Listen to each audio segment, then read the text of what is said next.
ఏం మాట్లాడాడంటే, యెహోవా నా కాపరి, నాకు లేమి కలుగుదని చెప్పాడు.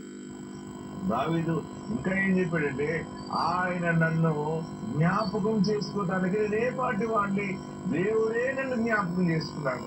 ఇన్ని కోట్ల మంది ప్రజలలో ఈ ప్రపంచంలో దేవుడు నిన్ను జ్ఞాపకం చేసుకుంటా ఉన్నాడు. చిన్నవాడిని దావీదుని ఎట్లా జ్ఞాపకం చేసుకున్నాడో నిన్ను కూడా దేవుడు జ్ఞాపకం చేసుకుంటా ఉన్నాడు.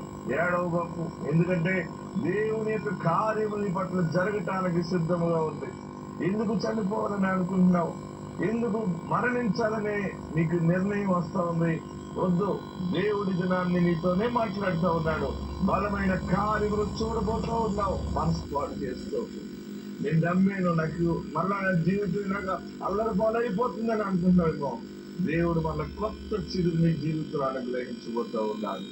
దావీదుని చూపిన కృపలో శత్రుత్వం కలిగిన వారందరూ దావీదు